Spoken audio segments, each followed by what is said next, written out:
Bom dia. Bom dia, garotos. Bom dia, garotas. Vamos lá, vamos começando aqui com mais uma aula da Escola de Filosofia. E desta vez temos uma missão pela frente bastante gloriosa. É a análise do texto de Platão chamado O Timeu. O Timeu. Eu já tinha esgotado minha cota de Platão para esse canal, pelo menos por enquanto, né? Eu já falei de muitos textos de Platão, tinham muitos outros para serem comentados, mas eu já tinha para mim que já tinha falado o suficiente sobre esse texto. Acontece que uma das pessoas que se inscreveu no canal pediu para que sugeriu, né? Fez uma sugestão, aquelas coisas que você joga no ar assim. E eu resolvi, eu vi com bons olhos a possibilidade de fazer uma aula explicando um pouco sobre o Timeu de Platão. O Timeu de Platão não é um texto muito simples, portanto é sempre bom que alguém explique para que fique mais claro para quem queira lê-lo.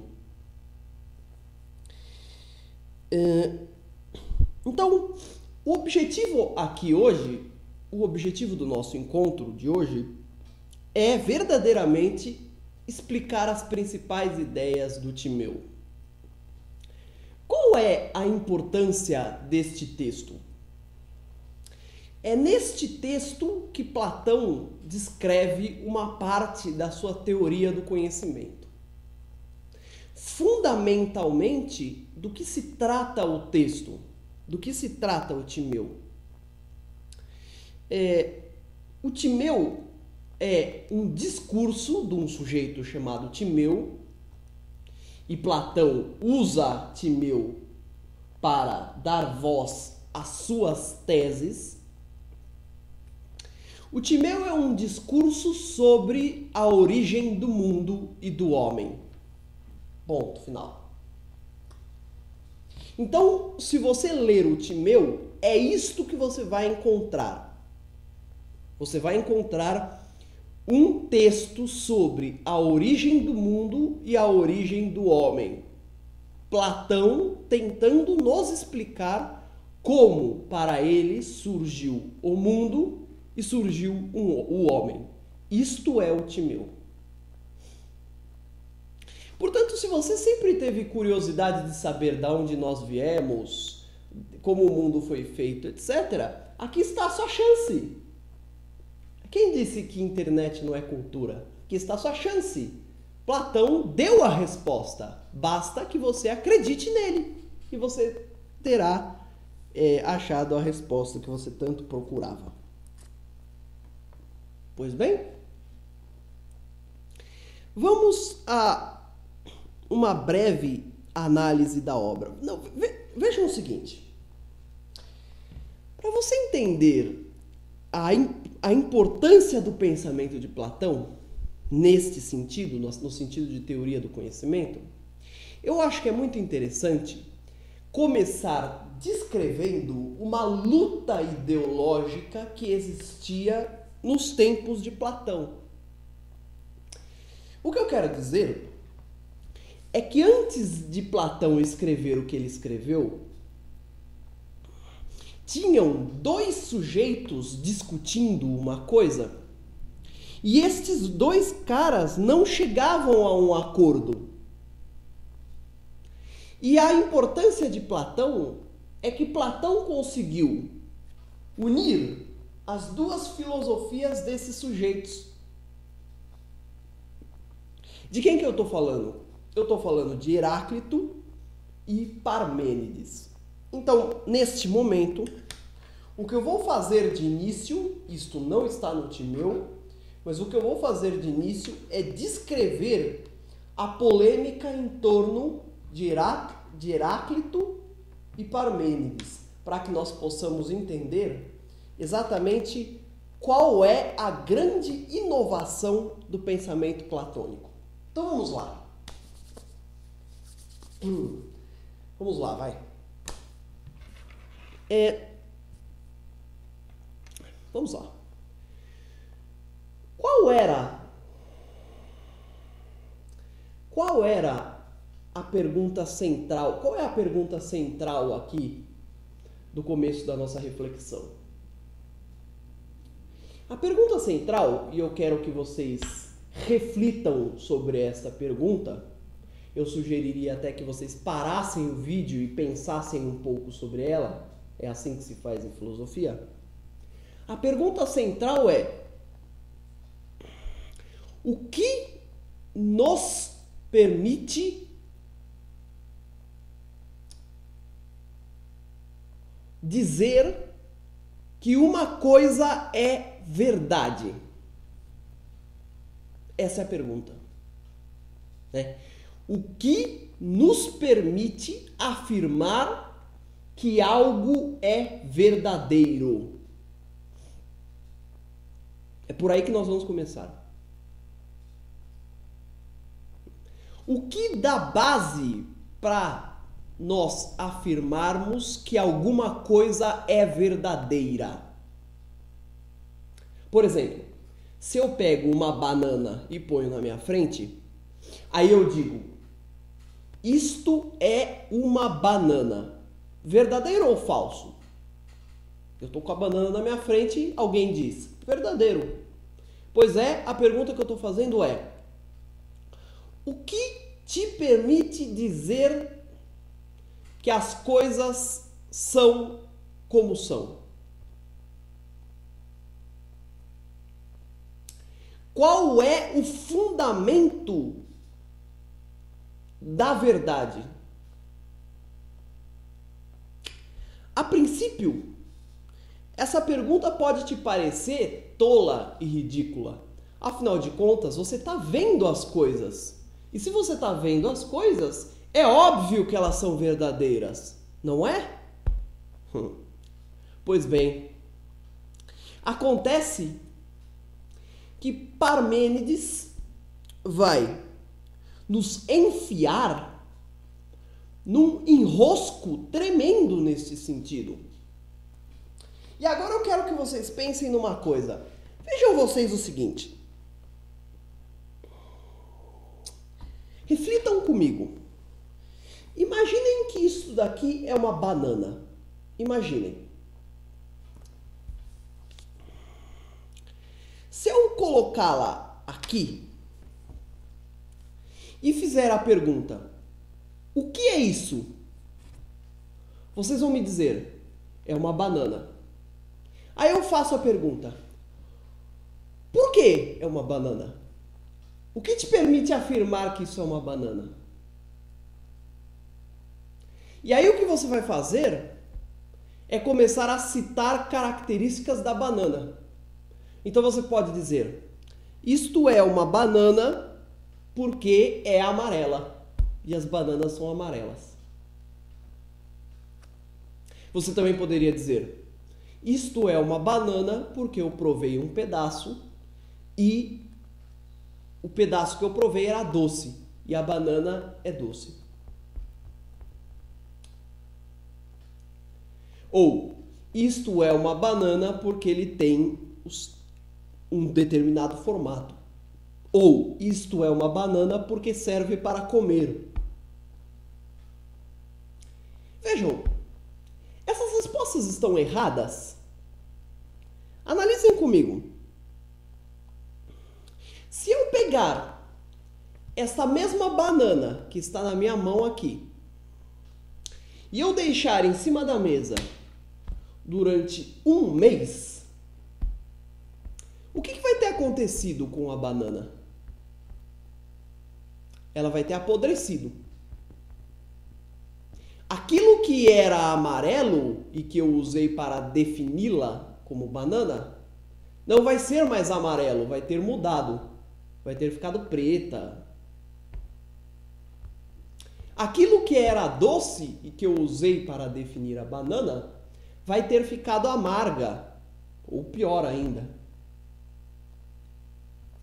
Aquilo que tinha um formato apodreceu e ficou com uma forma diferente.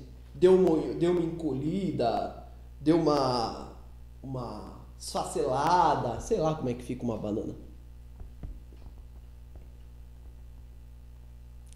E aquilo que antes eu poderia usar para comer, agora eu não posso mais usar para comer. O que eu estou querendo dizer é que o objeto que nós dissemos que é uma banana e dissemos porque apoiamos o que dizíamos em algumas características que demos, ela é amarela, ela é doce, etc. Este objeto, com o passar do tempo, mudou. E se ele mudou, a pergunta central é: se antes ele era uma banana, o que ele é agora? Ao que você responde: é uma banana. Ainda é uma banana. Mas note, como este objeto apodrecido pode receber o mesmo nome sendo algo completamente diferente do que era antes. Com esse exemplo da banana, o que eu estou querendo dizer é que para eu afirmar que uma coisa é algo, aquela coisa não pode mudar. Ela deve ser aquele algo sempre. Uma coisa que é, deve ser sempre. Senão, não é.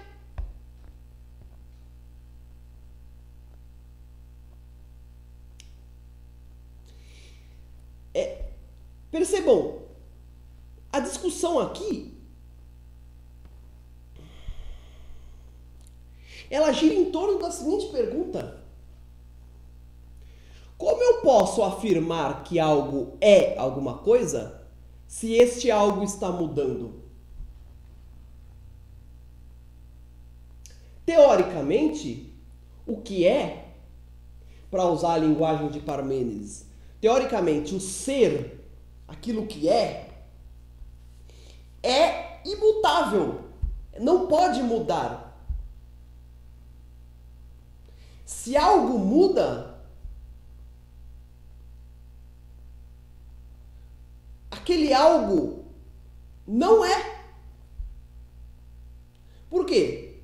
Porque uma mesma coisa não pode ser duas coisas ao mesmo tempo.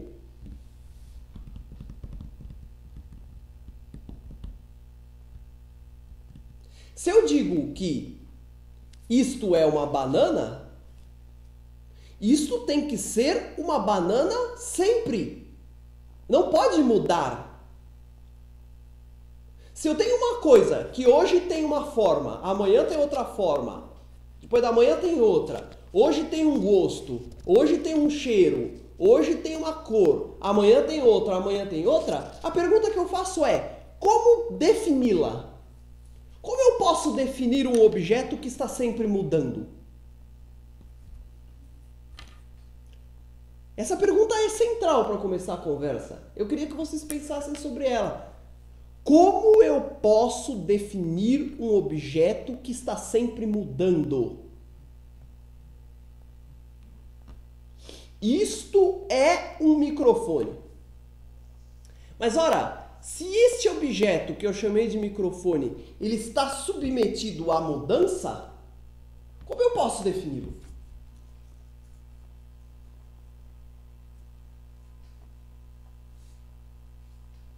Porque veja, se eu digo isto é X, X deve ser definido pelas propriedades que são imutáveis nele. Não podem mudar. Porque uma coisa não pode ser hoje uma e amanhã outra. Por quê? Porque se for assim, ela não é nenhuma e nem outra. Ela é um não ser.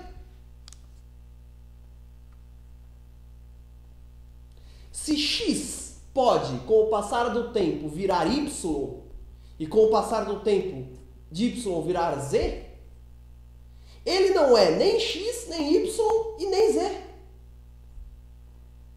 Se algo está submetido à mudança, como eu posso bater na mesa, pôr o pau na mesa e afirmar isso é aquilo? X é isso.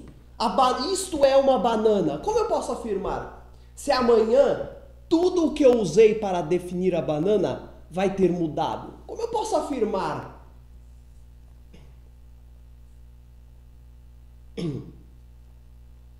Então perceba, a verdade,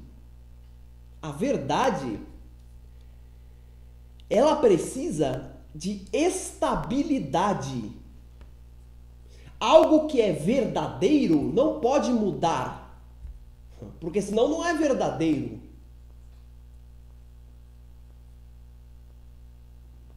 Algo que é verdadeiro, se é verdadeiro, deve ser verdadeiro hoje, amanhã e sempre. Ora, se eu ponho aqui um objeto aqui, digo, esse objeto é uma banana, porque é amarela, e no dia seguinte ela é preta, ela está preta, o que ela é então? Se ela mudou assim?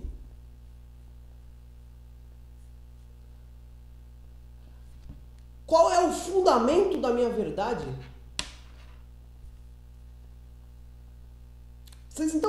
Acho que vocês estão conseguindo entender qual é o debate inicial aqui de Parmênides. A constatação é simples.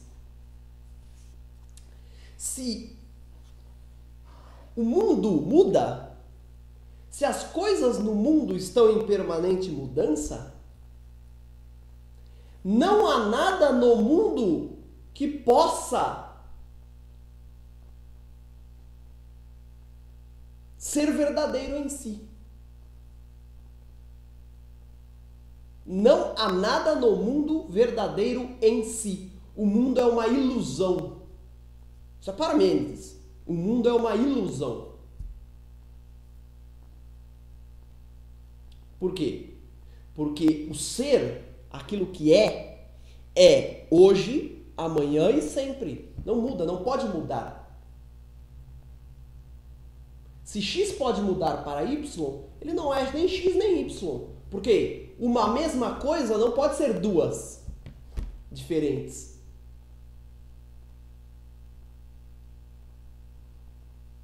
Então a constatação é que, bom, se o mundo está mudando, o mundo não pode ser.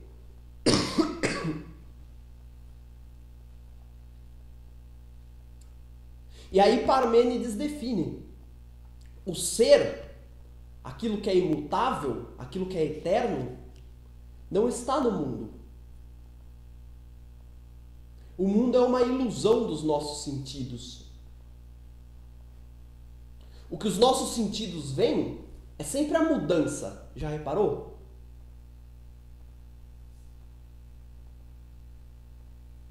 A comparação é com um rio.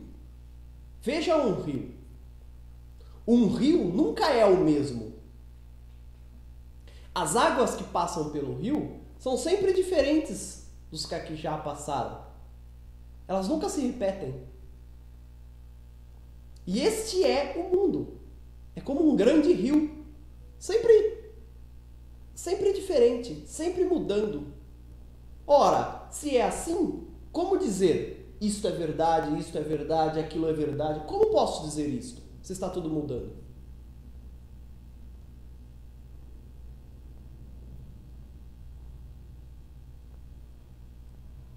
Essa era a posição de Parmênides. Me digam, qual é o problema dessa posição de Parmênides? O problema é que, com essa constatação, o conhecimento digamos, para usar a linguagem moderna, a ciência, ela fica impossível. Não é possível fazer ciência. Se eu chego à conclusão de que o mundo está sempre mudando e é impossível definir algo que muda, pois então pronto, acabou a ciência. Porque o que é a ciência? É a definição de conceitos que não mudam. Já pensou? Eu defino o átomo e aí no dia seguinte ele mudou. Então a definição já está caduca. Preciso dar outra definição. Se eu preciso dar uma definição a cada instante para as coisas, porque elas estão mudando, é impossível que o conhecimento seja construído. A possibilidade da ciência vai por água abaixo.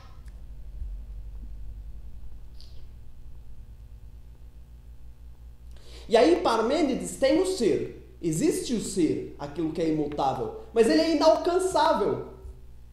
Não é possível chegar nele. Por quê? Porque o mundo não tem nada a ver com ele. Essa é a dicotomia de Parmênides. Ou as coisas são, ou as coisas não são. É o ser e o não ser. Ou as coisas são ou não são. O mundo muda sempre, portanto ele não é. E o ser? O ser é. Mas no mundo não há nada que seja o mesmo sempre. Portanto, o ser não está em lugar algum do mundo. Portanto, não é possível encontrá-lo. Não é possível chegar nele. A perspectiva de Parmênides, logicamente, pode até ser coerente.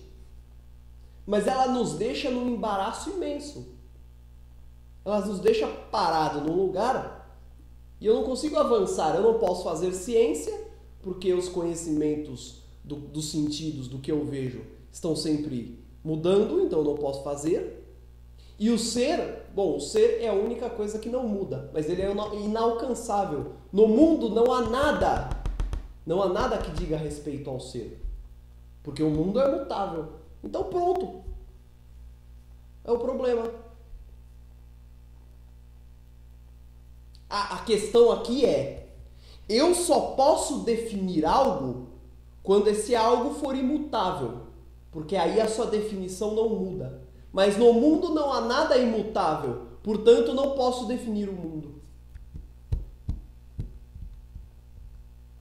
E o ser, aquilo que é imutável, esse eu posso definir, mas esse eu não sei o que é. Esse é inalcançável para mim.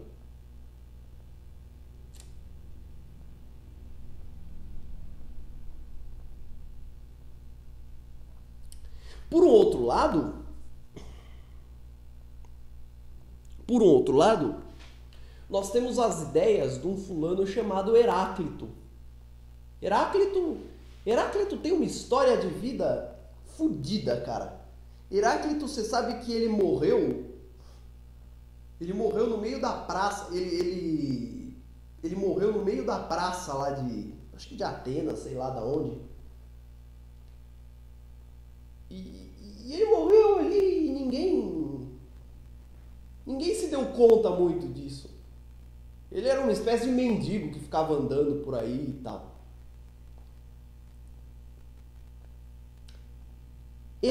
Heráclito, ao contrário de Parmênides,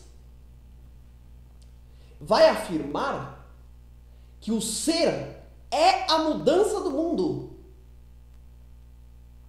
O ser é a mudança do mundo. Por quê? Porque Heráclito vai dizer, olha aqui, embora o mundo mude e muda mesmo, ele não muda aleatoriamente. Ele não muda desordenadamente. Ele muda com uma ordem, uma espécie de ordenação da mudança. Que ordem? É a oscilação entre dois opostos. O mundo muda oscilando entre seus dois opostos. Como assim dois opostos? Quente ou frio? O mundo muda. mas muda dentro desse parâmetro.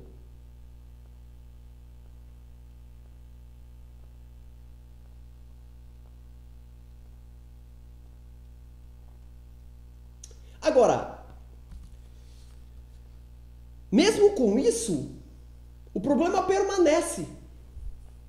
E a pergunta que nós poderíamos fazer para Heráclito é: tudo bem, como definir o mundo a partir de uma mudança? Ou seja, como definir um ser a partir de algo que muda sempre?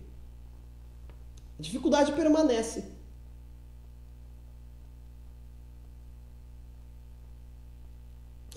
Se os meus sentidos, se aquilo que eu vejo está sempre mudando, como eu posso dizer aquilo é verdadeiro se amanhã ele não vai ser mais aquilo?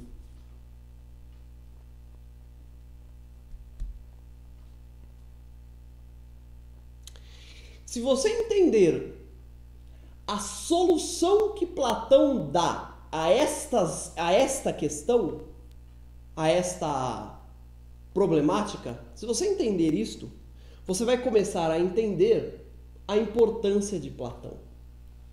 Veja como Platão resolve isso. Platão faz o seguinte, o cara era foda, dá uma olhada.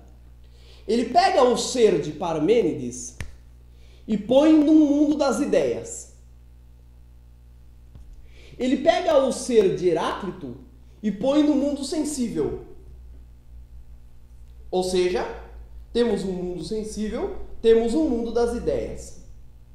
O mundo sensível, o mundo que nós estamos sentindo aqui, ele muda sempre. Tudo bem. O mundo das ideias é o mundo imutável, é o mundo do ser. Lá estão todas as ideias das coisas do mundo. Cadeira perfeita e imutável, bule perfeito e imutável, panela perfeita e imutável, justiça perfeita e imutável. Estão lá no mundo das ideias. E o mundo sensível? O mundo sensível não tem ideias, tem coisas, tem objetos, imperfeitos, imutáveis. Aí você vira para mim e diz, tá, e qual é a grande solução? Como Platão resolve o problema de Heráclito e Parmênides? Simples, meu amigão. Existe um mundo sensível e existe um mundo do ser. Existe um mundo imutável. Mas o que Platão diz é que o mundo sensível é um reflexo do mundo das ideias. O mundo sensível, ele participa do mundo das ideias. O mundo sensível é uma sombra do mundo das ideias. Em suma, o mundo sensível é um reflexo imperfeito do mundo das ideias. Agora o mundo sensível pode se tornar uma ponte para o mundo das ideias.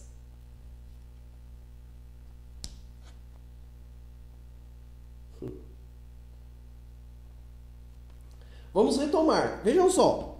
Parmênides. Tudo no mundo muda, portanto o mundo não é. E o ser é. Isso é Parmênides. Problema de Parmênides, existe um vácuo aqui intransponível. É como partir do não ser para o ser. Isso é Parmênides. Como Platão resolve isso? Tudo no mundo muda. Existem as ideias imutáveis. Só que essas ideias, elas são refletidas no mundo sensível. E o mundo sensível? O mundo sensível é uma sombra dessas ideias. Portanto, o mundo sensível guarda uma semelhança imperfeita com essas ideias. E esta é a ponte que eu posso usar para partir do mundo sensível para as ideias. Entre o ser de Parmênides e o não ser, o mundo sensível, Platão põe um ser que é o seguinte, desse objeto que eu estou vendo no mundo, qual é a relação que ele tem com um objeto ideal? Eu não sei se eu estou conseguindo me fazer entender, mas no mundo de Parmênides existem dois tipos de entidades. Existe o ser e o não ser. No mundo de Platão existe três. Existe o ser, o não ser e o ser por participação. O que é o ser por participação? É justamente o grau de aproximação que aquele objeto que eu estou vendo no mundo tem das ideias imutáveis.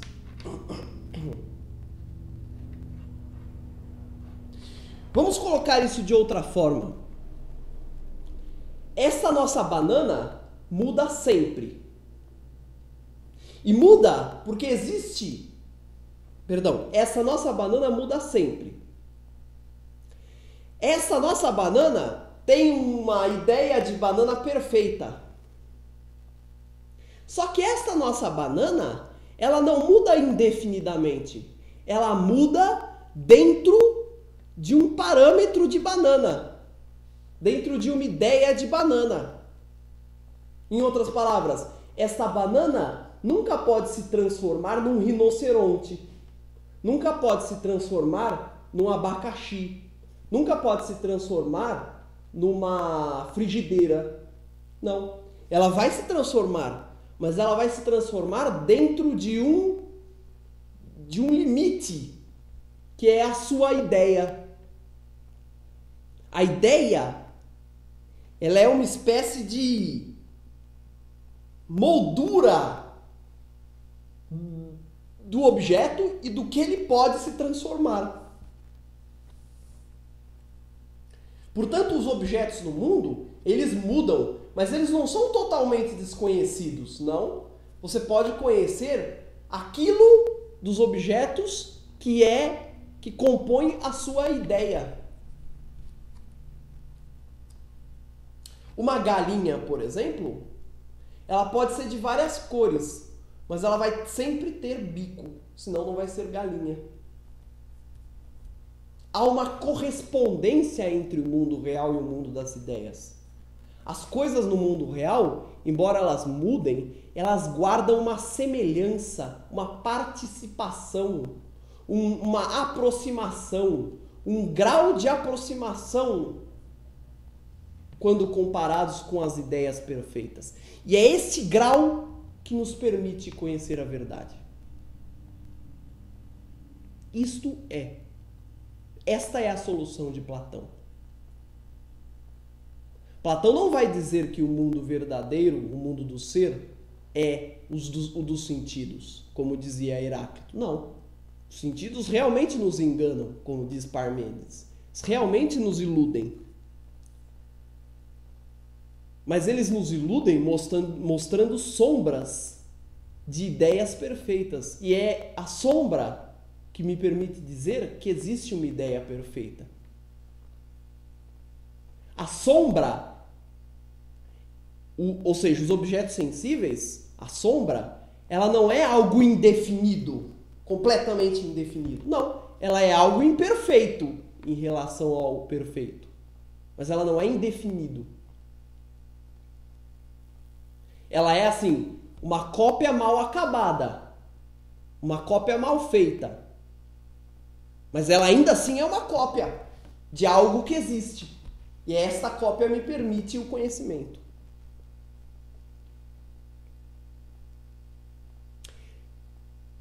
Então, este eu julgo ser um pontapé interessante para que nós comecemos a análise do Timeu. Com essas questões esclarecidas, espero ter sido claro. Eu acho que aqui nós já estamos num ponto bem interessante para discutir o Timeu. Então veja, o que é o Timeu?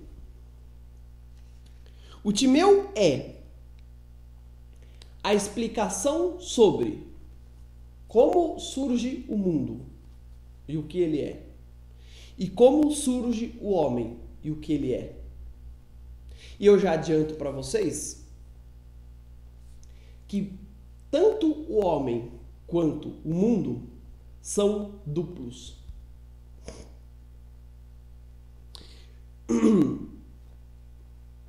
Tanto o homem quanto o mundo têm um corpo material, sensível, e tem uma alma. Uma alma. Então vamos entrar no texto do Timeu. Vamos lá.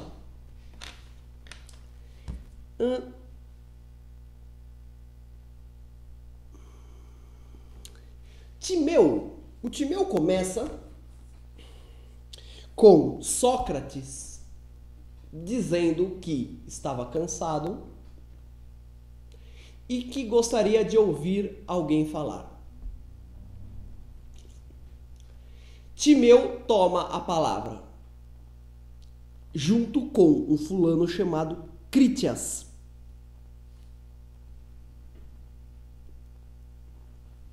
Pois bem, Platão vai colocar na boca de Timeu as suas teses. O livro começa com um pequeno discurso de Critias sobre uma cidade lendária chamada Atlântida. Esse discurso depois vai ser continuado num outro diálogo platônico chamado Critias. Esse discurso não tem importância aqui. Critias vai descrever rapidamente uma cidade lendária que existia numa ilha depois do Gibraltar, chamada Atlântida, com quem Atenas antiga lutou, etc. Isso não nos interessa aqui. Então, nós já podemos pular direto para o discurso de Timeu. Esse texto de Platão, ele tem uma característica um pouco diferente dos outros. Por quê? Em geral, os textos de Platão são diálogos, onde Sócrates discute com vários interlocutores. Mas nesse discurso, Timeu vai conversar sozinho. Quer dizer, não é conversar sozinho, mas o discurso é a fala, o texto é a fala do Timeu. Timeu não vai dialogar com ninguém. Timeu vai fazer um grande discurso. E nesse discurso, ele procura expor como para ele surgiu o mundo, como para ele surgiu o homem. E a resposta que ele dá é surpreendente. É muito interessante. Lembrem-se que nós estamos falando aqui de um período aproximadamente de 400 a.C., ou seja, 400 anos antes da era cristã. Quando eu começar a falar do texto, vocês já vão entender por que eu estou falando isso. Vamos lá. Timeu vira para o pessoal lá e fala o seguinte: tudo bem, vocês querem saber como o mundo começou? Como o mundo foi criado? Então eu vou explicar para vocês. E a primeira coisa que Timeu fala é: o mundo foi criado por um demiurgo. O mundo foi criado por um demiurgo. O que desgraça é um demiurgo? Um demiurgo é um deus. É um deus único. Veja só que interessante que está ficando esse negócio. 400 anos antes de Cristo, Platão veio com essa. Quem criou o mundo? Deus. Mas não aqueles deuses gregos, não. Um Deus único. Um demiurgo. Um Deus único criou o mundo. Como este demiurgo criou o mundo? Era o seguinte: ele estava lá na sala dele, assistindo futebol. Aí o time dele perdeu e ele ficou zangado, né? Porra, não sei o quê. Aí ele ficou tão aborrecido que resolveu criar um mundo. Essa parte, eu tô zoando com essa parte, né? Mas no final das contas ele estava lá no lugar dele, lá na sala dele, e ele falou assim, bom, vou criar um mundo. Meu time de futebol perdeu, vou criar um mundo. E aí, como ele criou o mundo? Ele criou o mundo a partir de um modelo de mundo. Isso é muito importante. Ele tinha, no lugar que ele estava lá, ele tinha o que Platão chama de arquétipo, e ele cria o mundo a partir deste arquétipo. O que é um arquétipo? É um modelo. É um modelo.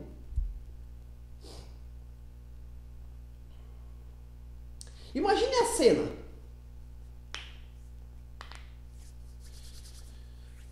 Deus tinha um modelo de mundo na frente dele.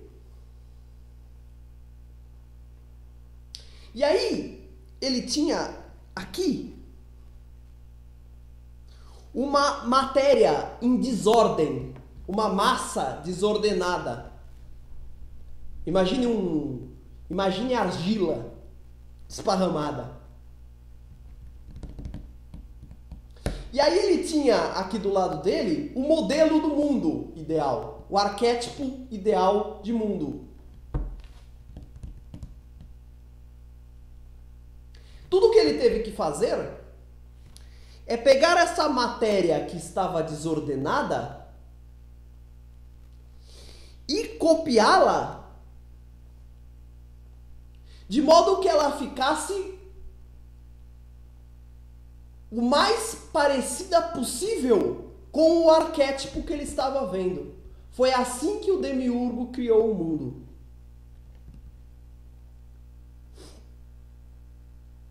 Percebam a diferença que existe entre este Demiurgo de Platão e o Deus cristão, por exemplo. O Deus cristão cria o mundo a partir do nada, a partir das ideias da sua cabeça. O Demiurgo não. O Demiurgo, quando vai criar o mundo, ele pega uma massa desordenada de elementos e ele organiza, molda esses elementos com vistas a um arquétipo, a um modelo que lhe serve de base.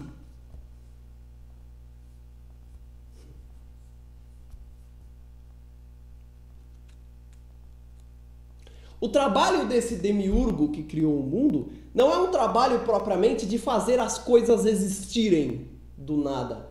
É um trabalho de organizar uma massa desorganizada.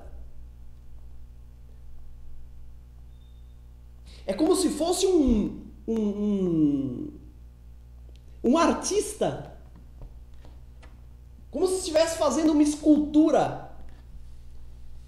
É assim que foi criado o mundo, como uma grande escultura, uma grande estátua. E quem é o artista? O artista é um demiurgo, é um deus que estava vendo o modelo perfeito de mundo e foi moldando essa massa que ele tinha de acordo com o modelo que ele estava vendo.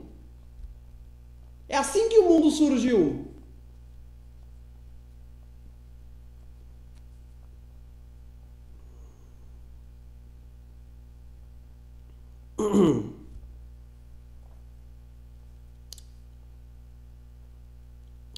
Depois que ele deu forma a este corpo,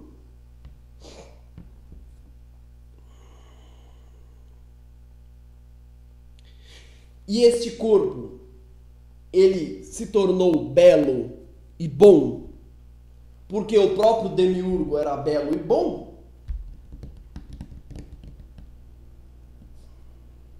Depois que ele deu forma a este corpo, ele colocou neste corpo uma alma. E ele deu a essa alma um intelecto. E o que é um intelecto? É uma inteligência. é uma espécie de mecanismo de funcionamento. É uma espécie, de motor permanente, de inteligência, uma espécie de razão universal, uma espécie de ordem natural.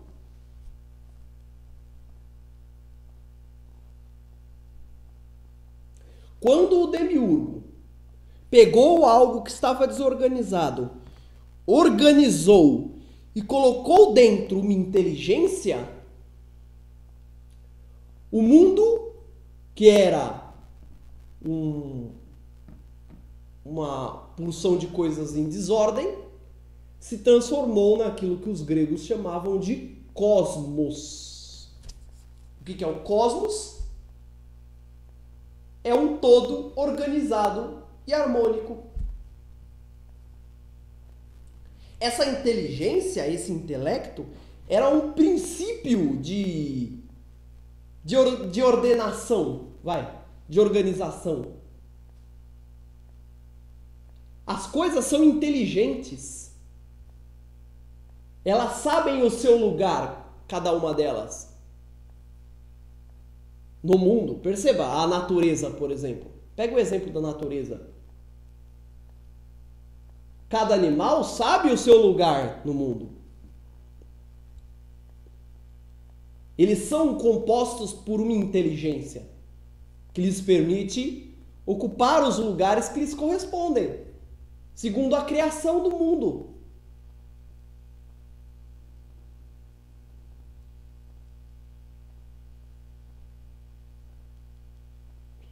Por que o Deus, o demiurgo, precisou criar este princípio de ordenação, essa inteligência, esse intelecto? Sabe por quê? Porque ele não ficaria cuidando do mundo para sempre.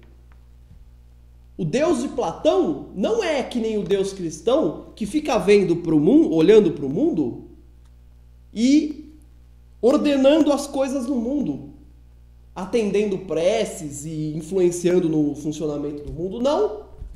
Ele é um Deus que cria o mundo, lhe dá uma inteligência e vai embora.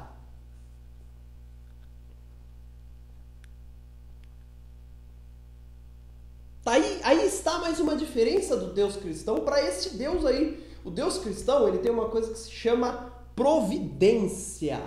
O que é isso?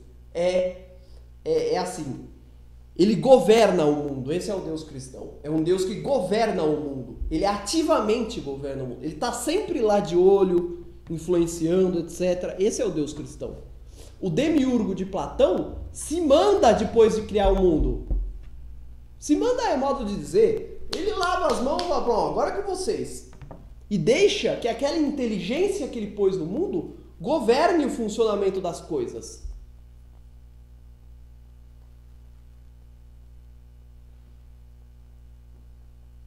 Correto?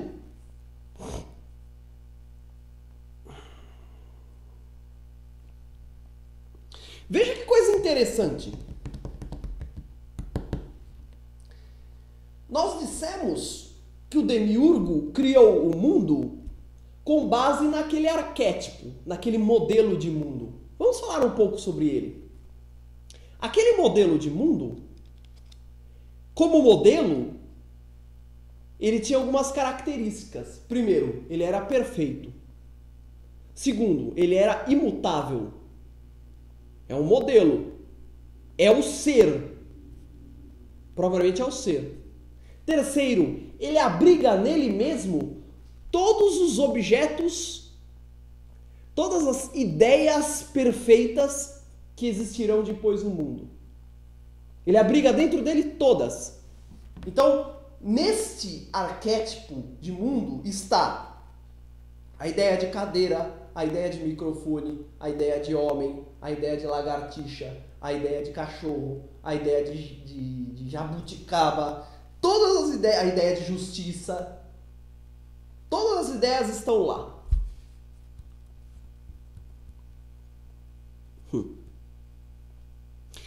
E este arquétipo, este modelo, ele tem um princípio de funcionamento. E aqui Esta é a chave para você entender o pensamento de Platão. Qual é o princípio segundo o qual está organizado o modelo de mundo, a ideia de mundo? São os princípios da matemática. São os princípios da matemática. A proporção, as formas,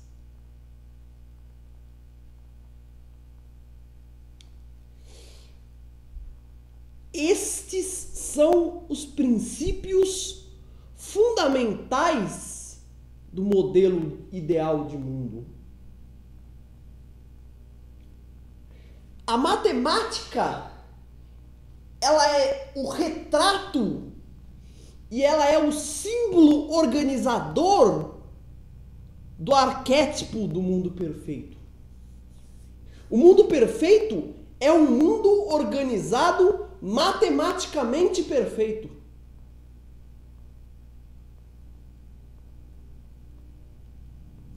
Você vai me perguntar assim, poxa, mas de onde que Platão tirou isso? Não sei se você percebeu, mas a matemática no nosso mundo, ela é a única coisa imutável. Você sabe por quê? Porque se eu digo assim, eu sou, sei lá, se eu digo, eu sou corintiano, é possível dizer que esta opinião é imutável? Não. Por quê? Porque se eu tivesse nascido na Inglaterra, por exemplo, em circunstâncias diferentes, a minha resposta seria diferente. Se eu digo, eu gosto de feijoada, isto é imutável? Não. Porque se eu tivesse nascido em circunstâncias diferentes, digamos, se eu tivesse nascido no Sri Lanka, é provável que eu gostasse de outras coisas. Agora, não sei se você percebeu, mas as somas do ângulo de um triângulo, a soma dos ângulos de um triângulo, dá sempre 180. Não é isso um mistério? Como é possível? Nós acabamos de dizer que o mundo muda, tudo no mundo muda. E parece que é mesmo, tudo no mundo muda. Se eu boto uma banana aqui, ela vai mudar. Eu estou mudando. Daqui a 10 anos serei completamente diferente. Vocês mudam. O computador muda. Tudo muda. Mas a soma dos ângulos de um triângulo é sempre 180. Sempre. Como pode? Não importa quem seja você, não importa onde você esteja, não importa a cultura que você tem. Esse pessoal que fala assim, não, opinião é relativa, cada um tem o seu, é que nem cu. Opinião é que nem cu, cada um tem o seu. Mas a soma dos triângulos, dos ângulos de um triângulo é sempre 180. Não importa quem você seja. Não importa se você é um chinês, é um árabe, é um marciano, é sempre isso. Em qualquer lugar que você esteja, é isso. E não só isso, mas milhares de outros exemplos. A matemática é o símbolo do imutável. 2 mais 2 são sempre 4. Independente do que você seja, do time que você torça, da cultura em que você esteja inserido, do lugar que você nasceu, não muda. É sempre 2 mais 2 é sempre 4.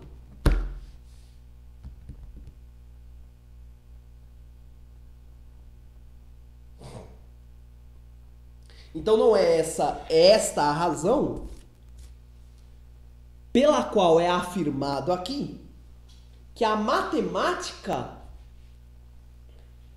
é a base de organização daquele arquétipo perfeito. E é claro, quando o demiurgo, de olho naquele arquétipo, cria um mundo, ele cria um mundo matemático. Ele cria um mundo que obedece às leis matemáticas. O mundo que ele cria não sai perfeito como o arquétipo. Não sai. Platão diz, ele sai o mais perfeito possível, mas não sai totalmente perfeito. Mas as leis matemáticas válidas ali, valem no mundo também. A matemática é a ponte entre o mundo criado e o arquétipo perfeito que é um sinal da sua origem.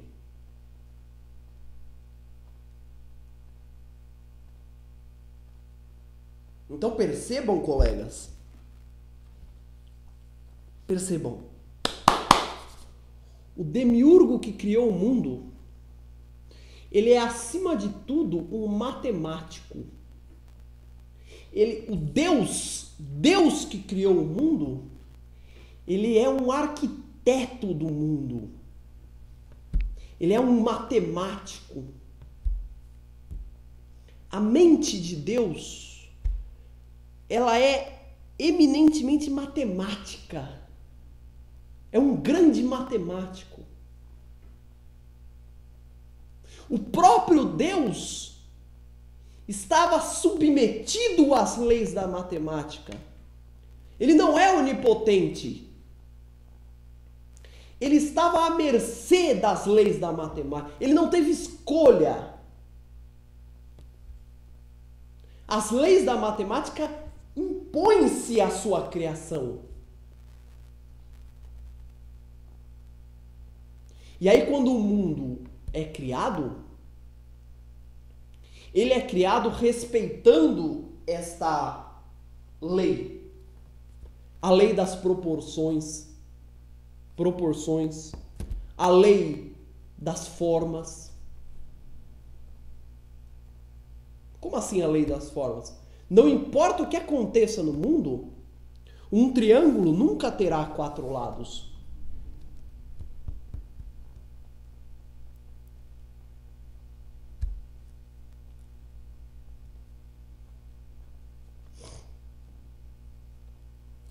Então, isso é que você tem que entender. Isso é o centro do negócio. Nós estamos no olho do furacão. Por detrás desta mudança alucinada do mundo, existe uma estrutura matemática que pode ser entendida por nós. O mundo que nós estamos vendo, ele é uma grande equação. Ele é uma grande ajuntado de formas e proporções. E aqui fica claro a influência que Platão teve, pelo menos nesse período da vida, de Pitágoras.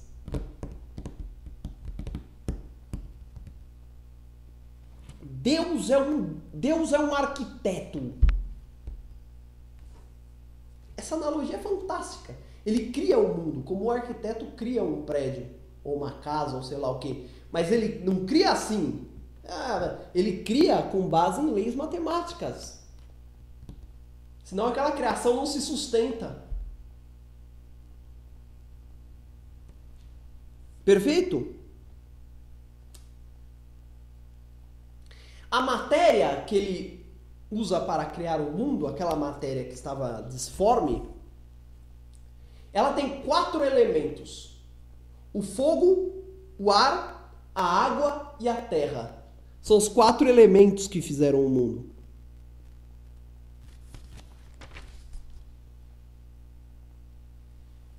O mais legal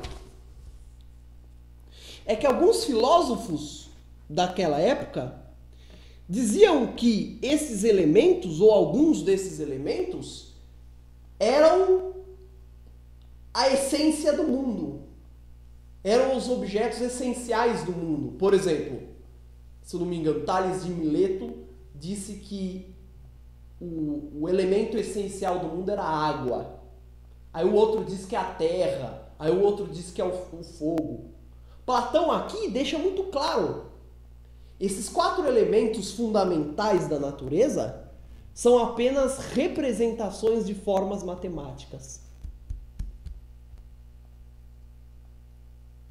E isso significa, se eu pegar no mundo um super telescópio, microscópio. Se eu pegar no mundo um super microscópio, pegar uma parte do mundo, digamos, essa tesoura, colocar lá, e olhar, e ir aumentando a potência do meu microscópio, aumentando, e for chegando nas propriedades cada vez mais básicas, eu chegarei a formas geométricas.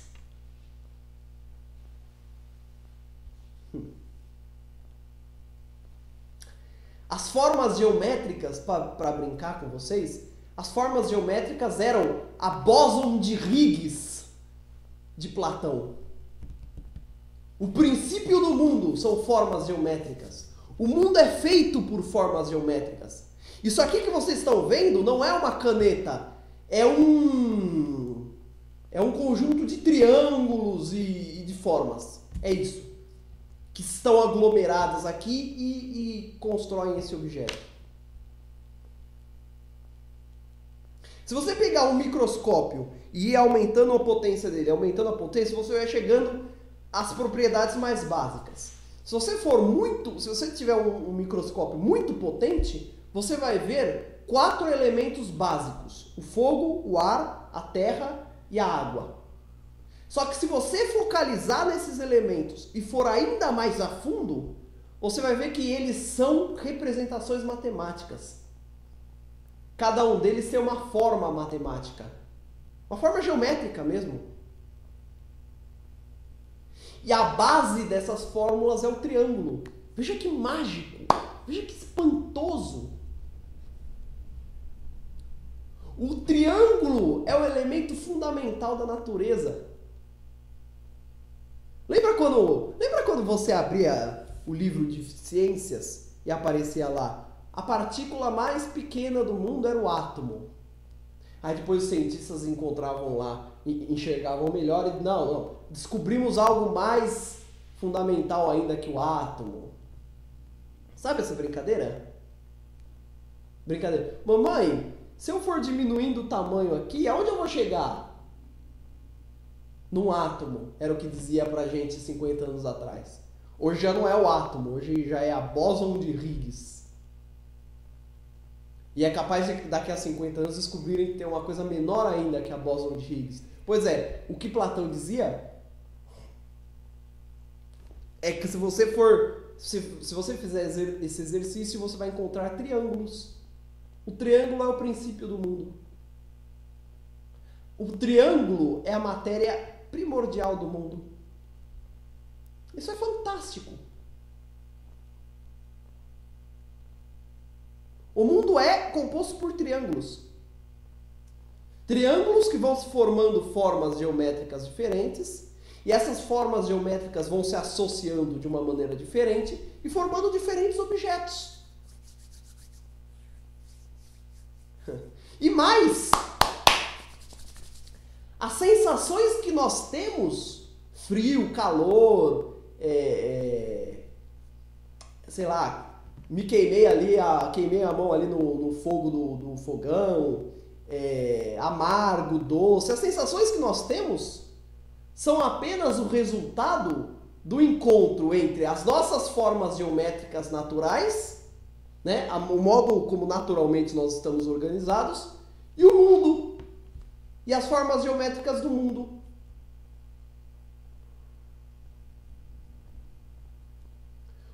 O que é a saúde para Platão? É o estado de bom ordenamento dessas formas geométricas. O que é a doença? É quando subitamente eu mudo a minha forma de organização geométrica. Você é triângulos. Você nunca pensou nisso, não? Você está olhando? Você não está olhando. Eu não sei o que vocês estão olhando aí. Ah, bom, eu sei. Vocês estão olhando para um computador, né? Errado. Vocês estão olhando para triângulos pequenininhos que vocês não veem.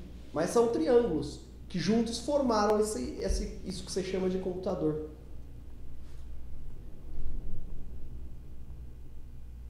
Esse é o princípio do mundo.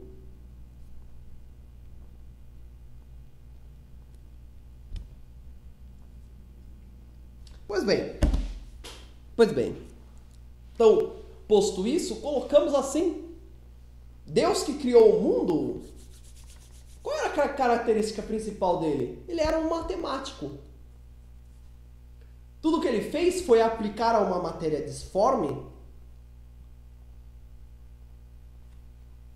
aquilo que se chama de necessidade, uma matéria desorganizada.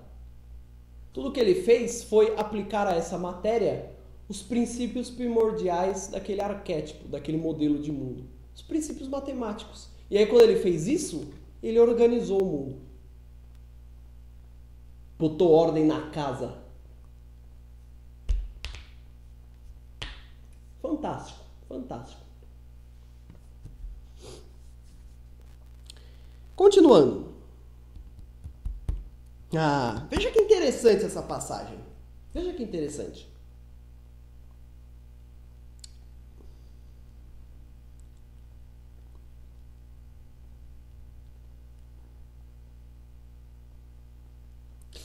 O Demiurgo, em um dado momento, enquanto ele estava criando o mundo, ele teve uma grande dificuldade. Essa passagem é fantástica, presta atenção. Isso é fantástico. Em um dado momento, ele teve uma grande dificuldade quando ele estava criando o mundo. Qual foi a dificuldade? É assim.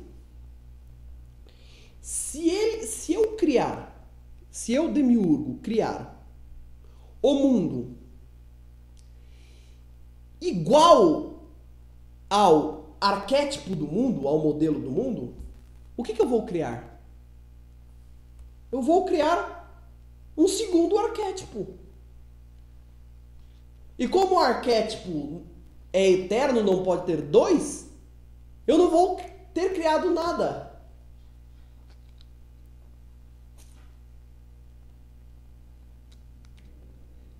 Existe uma impossibilidade lógica de criar o mundo da mesma forma que o modelo de mundo. Por quê? Porque senão a minha criação seria o próprio modelo do mundo. Portanto, eu não poderia fazê-lo. Qual era uma das principais características desse modelo? É a eternidade. É a eternidade. Eu não poderia criar um mundo eterno. Porque senão eu criaria ele mesmo. Então, se eu preciso criar um mundo, eu preciso criar algo diferente do arquétipo para ser algo novo.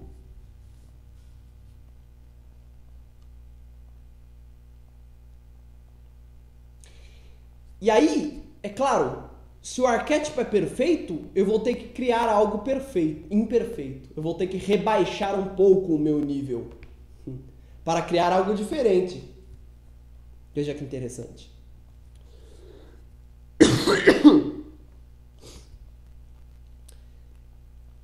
Mas aí surgiu essa dificuldade.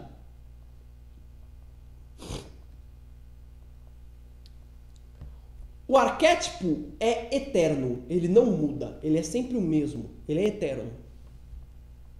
E eu preciso criar algo diferente dele. Mas eu não posso criar uma porcaria também. Eu tenho que criar algo o mais próximo possível do modelo ideal.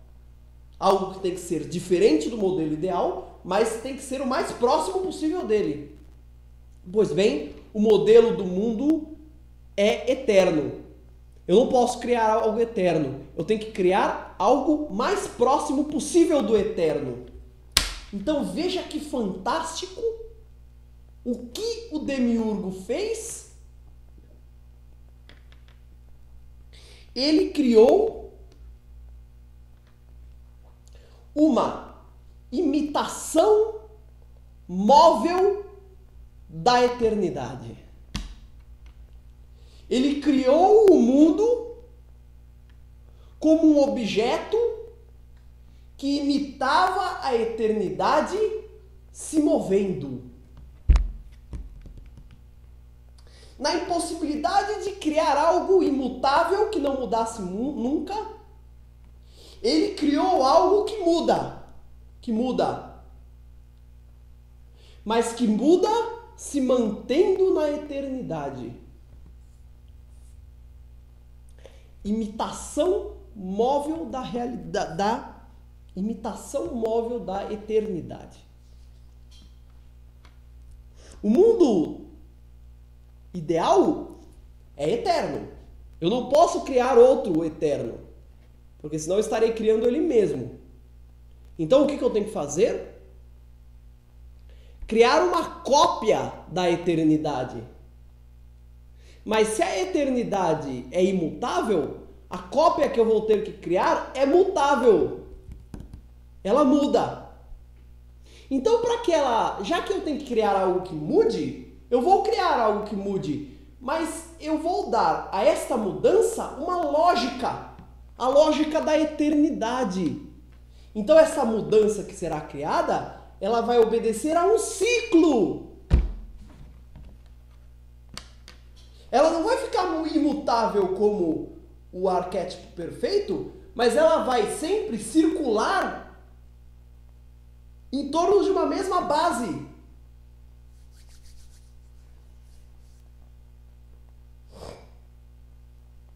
E assim, o demiurgo criou o mundo como a imitação móvel da eternidade.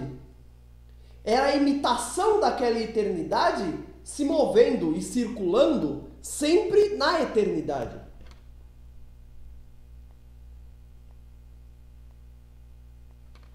E aqui vem a coisa mais fantástica. Sabe qual foi o resultado desta imitação móvel da eternidade? Foi a criação de algo que entre nós atende pelo nome de tempo. Tempo. O que é o tempo? O tempo é o movimento do mundo. O tempo é o movimento que o mundo faz do início ao fim dos ciclos que ficam se repetindo sempre. O tempo é o movimento que o mundo faz repetindo a eternidade que lhe deu causa. Sou só eu? Ou você está conseguindo entender a beleza dessa reflexão? Como Platão foi genial. Eu não estou aqui querendo saber se isso é verdade, se não é verdade. Foda-se se é verdade. Veja que espantosa essa capacidade de explicar o tempo. Que saída brilhante. Platão era fantástico. Era um gênio. Veja que capacidade de abstração para explicar algo como o tempo. Isso me faz lembrar uma frase de Santo Agostinho que dizia: o tempo é uma coisa engraçada.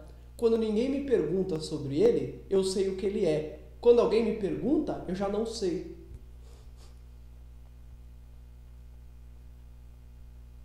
O que é o tempo? O que é o tempo para Platão? É o movimento. É o movimento do mundo.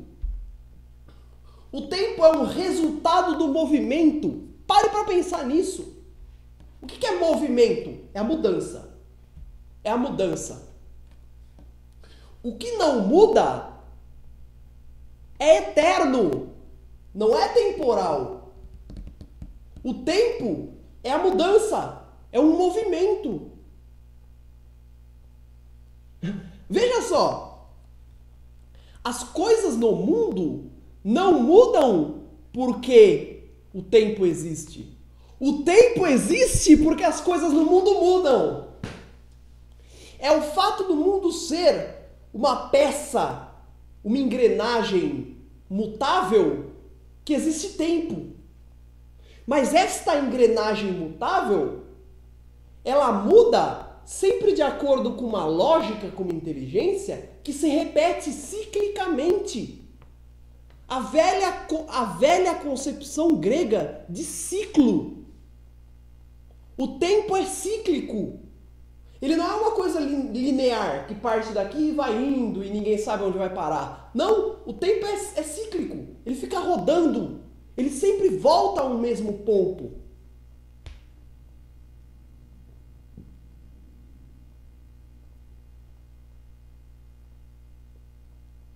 O universo, o mundo, é a imitação móvel da eternidade. Por quê? Porque ele não pode ser a eternidade em si. Porque senão ele seria o modelo de mundo. Então ele precisa ser uma imitação móvel. Por que precisa ser uma imitação móvel? Porque ele precisa se mover para ser diferente. E se movendo, surge o tempo. E o tempo? O tempo submete as criaturas que se movem. As criaturas que não se movem, nunca se moverão, elas não têm tempo, elas são eternas.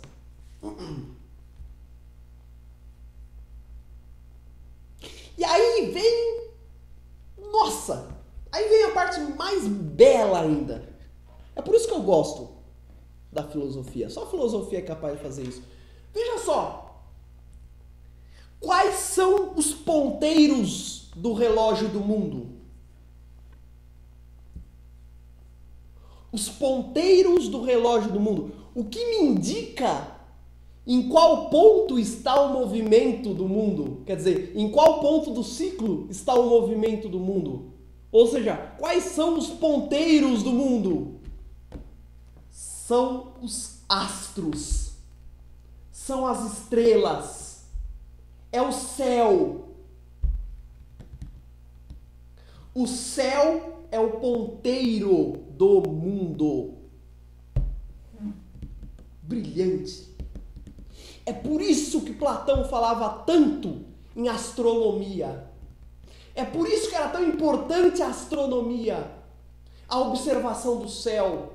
Quando eu estou olhando para o céu, eu não estou olhando para um conjunto de coisas que se movem aleatoriamente. Eu estou olhando para digamos, a roda do mundo, o motor do mundo, o ponteiro do mundo. Como se os astros me indicassem em qual ponto do ciclo natural do cosmos nós estamos.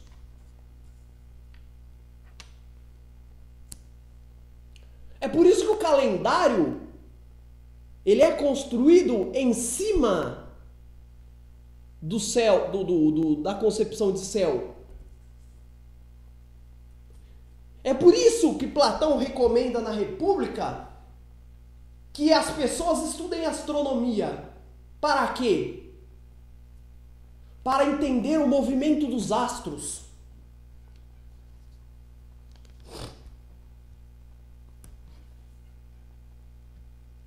Os astros, as estrelas, elas não se movem aleatoriamente. Elas se movem dado uma lógica, uma ordem. E é por isso que as suas órbitas são um círculo perfeito.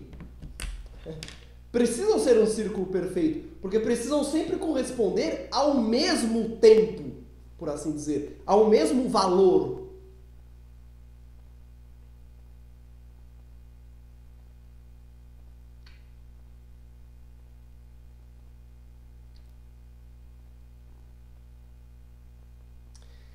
O céu é um instrumento que o Demiurgo nos deu para que nós pudéssemos entender a lógica de funcionamento do cosmos.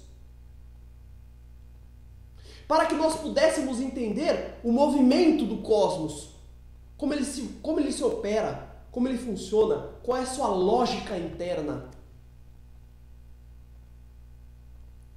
Quais as leis matemáticas que o governam? Quais são as leis da proporção que governam o mundo?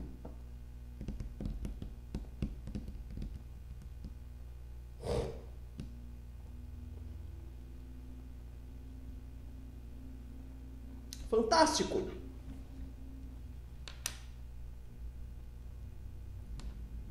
Fantástico!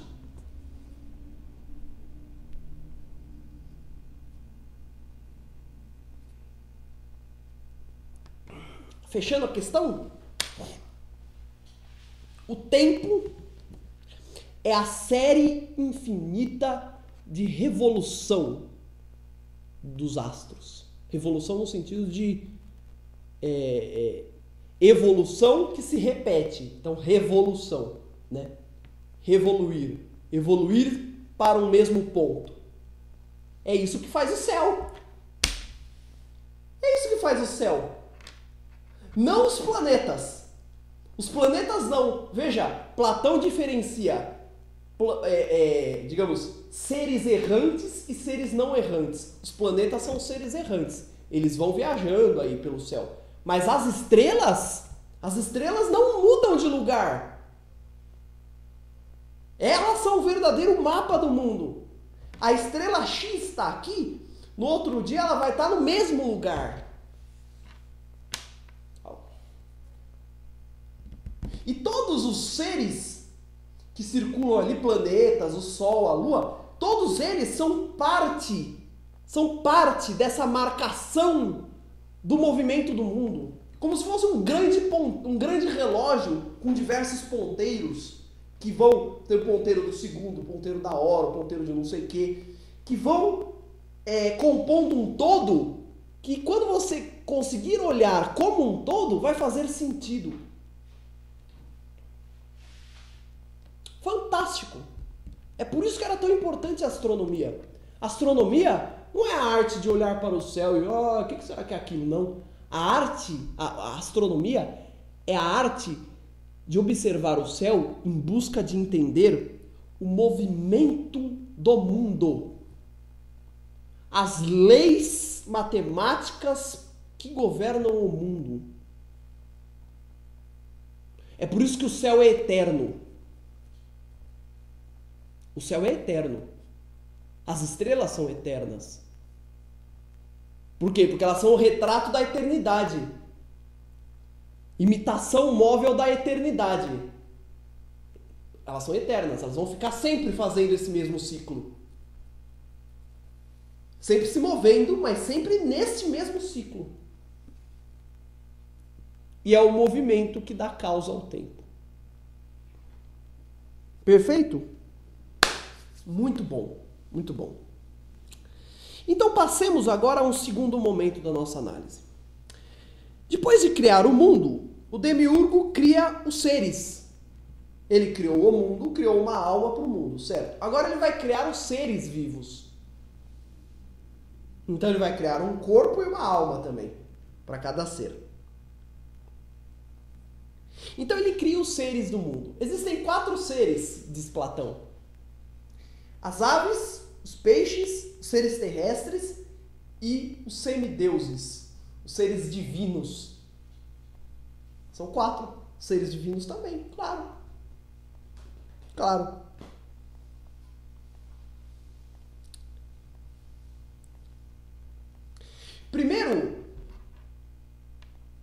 Primeiro Platão cria os semideuses. Cria semideuses. Semideuses. Deuses queriam governar ali a coisa. Semideuses. E ele pede para que esses semideuses criem os outros seres vivos. O demiurgo, né? Percebam? É muito engraçada essa parte. Eu, demiurgo, não posso criar os seres vivos. Então eu peço para vocês criarem. Então o que o demiurgo faz? Ele pega uma parte daqueles elementos que tinha sobrado da criação do mundo dá uma misturada lá, como se fosse uma massinha, e entrega para os semideuses. E diz, olha, essa daqui é a parte superior da alma desses seres vivos.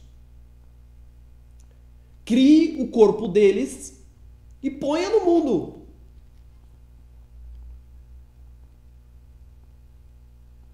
E aí ele cria. E ele cria essa parte superior da alma, essa massa que ele criou, o demiurgo, e ele divide essa massa em várias partes.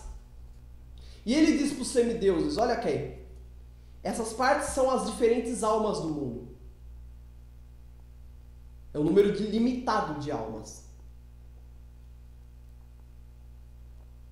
Depois, o demiurgo pega cada alma dessas, né? Eu vou recapitular para ficar bem claro para vocês.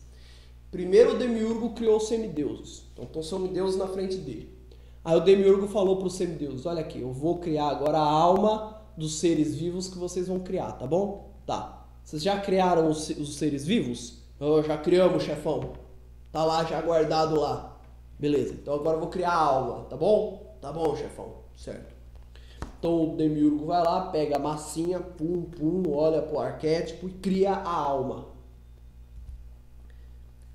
Um conjunto só. Aí pega esse conjunto, essa grande massa, e divide em várias partes. E diz, cada uma dessas é uma alma. É isso que ele faz. Ele dá a cada um dessas almas, ele dá um intelecto também. Uma inteligência. Uma parte superior. E depois, ele associa cada alma dessas com uma estrela no céu. Com uma estrela no céu. Se estas almas vivessem bem, ou seja, vivessem de acordo com o intelecto que eu estou dando, elas vão, depois de morrer, elas vão lá morar nessa estrela.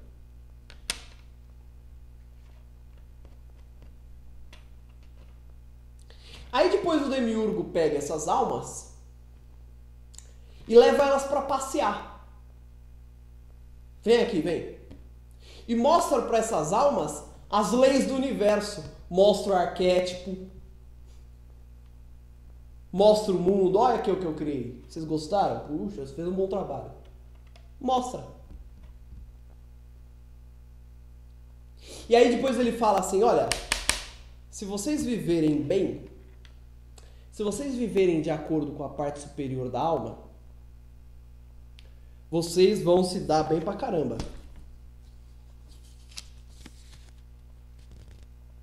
Certo?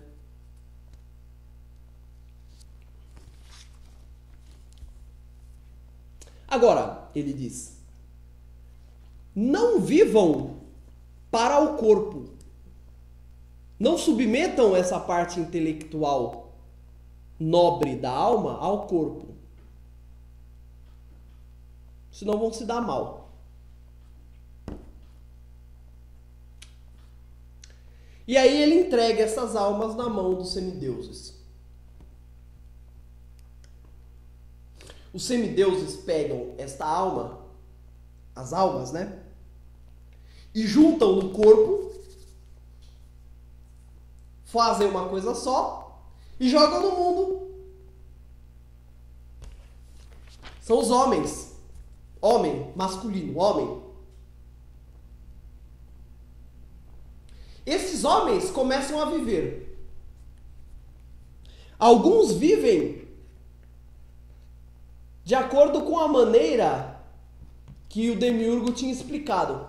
Outros não. Outros desrespeitam. Outros, ao invés de se entregar ao prazer do intelecto, outros não.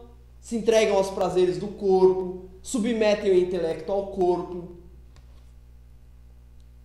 Esses que vão vivendo mal, eles vão sendo rebaixados a seres inferiores.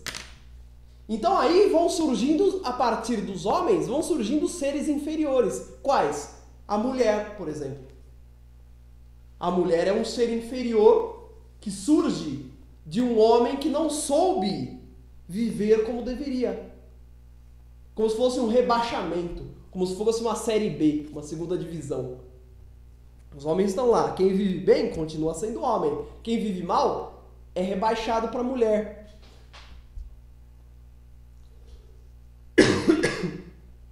E se como mulher continuar vivendo mal, é rebaixado para animal. E se viver bem, volta a ser mulher e depois volta a ser homem.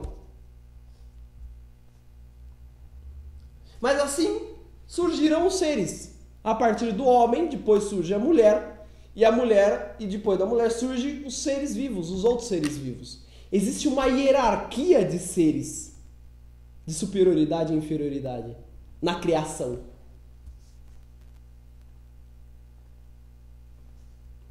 Certo? Qual era a doença da alma? A doença da alma, o mal, é submeter a alma aos caprichos do corpo.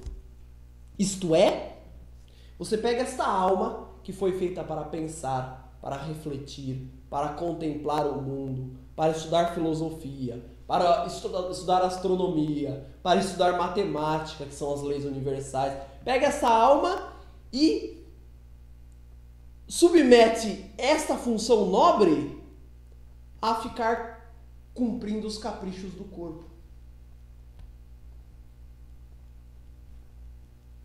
É uma alma doente. Vejam, qual é a beleza dessa criação do homem? A beleza é o seguinte: o homem é duplo. O homem é corpo, o homem é alma. E a alma do homem tem um instrumento, é o seu intelecto. Este intelecto, ele tem dois elementos extraordinários que nos ligam com a eternidade, que nos tornam divinos. E esses instrumentos são: número 1, as ideias perfeitas que ele tinha, o intelecto tinha contemplado antes de vir ao mundo, quando Demiurgo os mostrou, e que por alguma razão, quando eles vieram para o mundo, eles se esqueceram.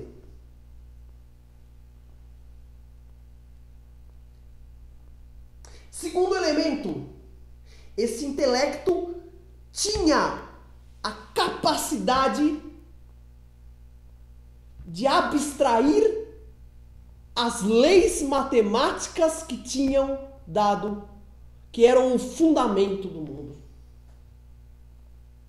Em outras palavras, aquele Demiurgo, que era acima de tudo um matemático, um arquiteto, quando ele fez a alma e deu à alma o intelecto, ele deu à alma a matemática. Ele deu à alma a capacidade matemática.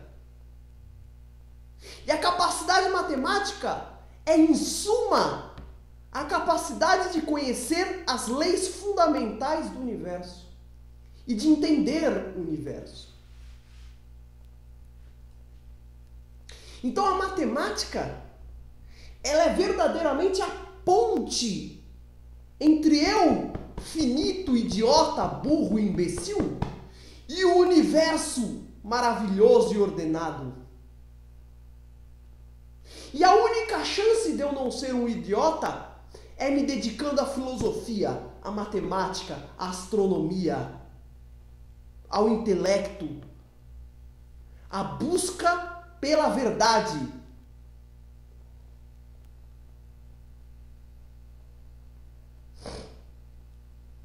A matemática é a corda que une dois mundos: o mundo sensível e o mundo das ideias inteligível.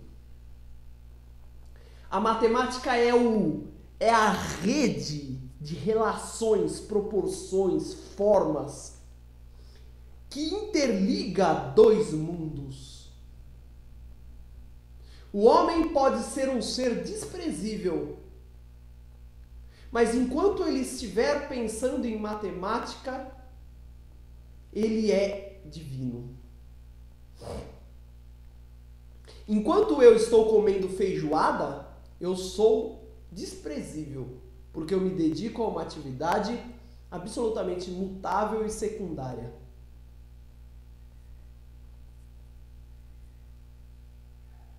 Mas, quando eu me dedico a aprender geometria, eu estou tirando o véu, estou tirando as cortinas da lógica geral do mundo, da lei geral do mundo. É a capacidade do conhecimento matemático que faz do homem divino.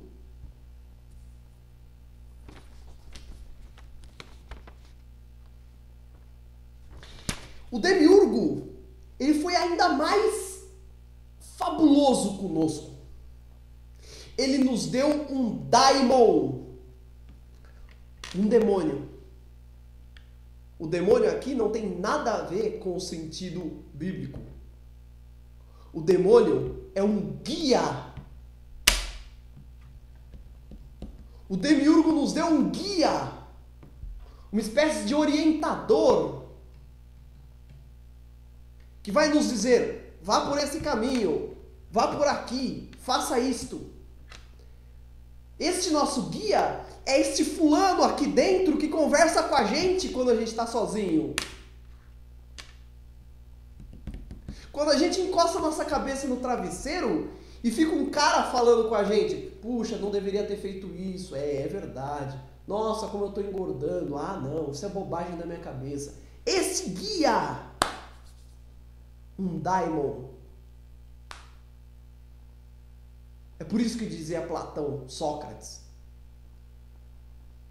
atente ao demônio que há dentro de você.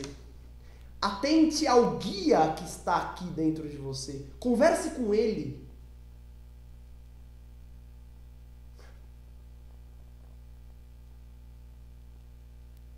Alguns de nós chamam esse demônio de consciência. Mas pensem, e vejam se não é verdade que você tem uma espécie de outro eu dentro de você.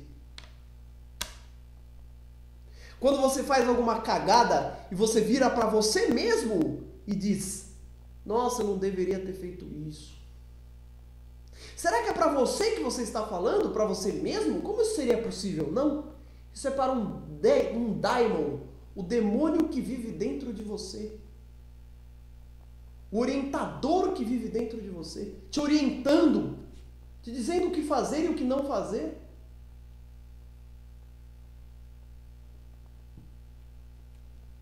Então veja que o Deus foi sábio. Existe um outro princípio que governa o mundo e a nós, que é a necessidade. São os apetites. São as emoções. Mas o intelecto, que foi colocado tanto em nós como no mundo, ele existe para vencer a necessidade, para vencer os apetites do corpo. Portanto, quando passar uma mulher na minha frente, eu não vou pular em cima dela. Eu vou ouvir o meu daimon interior. Não faça isso. Vai com calma. Quando o fulano me fechar no trânsito, eu não vou sair do carro e quebrar a cara dele. Eu vou ouvir o daimon interior. Calma lá. Segura tua onda.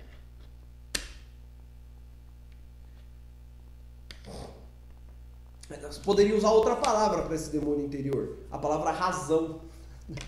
Razão. Você não usou a razão. Use sua razão. Haja com a razão. O que é haja com a razão? Ouça o seu demônio interior.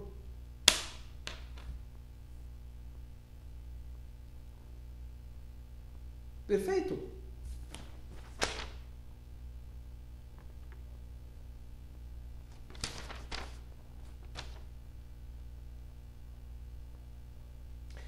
Olha, gente, eu estou satisfeito pelo que nós já falamos. Eu recomendo fortemente a leitura do livro. O livro traz muitos elementos que eu não coloquei aqui. Se vocês tiverem alguma dúvida, mandem mensagem no e-mail, se vocês quiserem. O e-mail está no site da escola, que está no link sempre da descrição. Se vocês preferirem outra forma, façam perguntas aí nos comentários. Fiquem à vontade. Fiquem à vontade. Para mim ficou posto o que eu coloquei aqui. Procurei fazer uma análise desse texto. Como surge o homem? Como surge o mundo?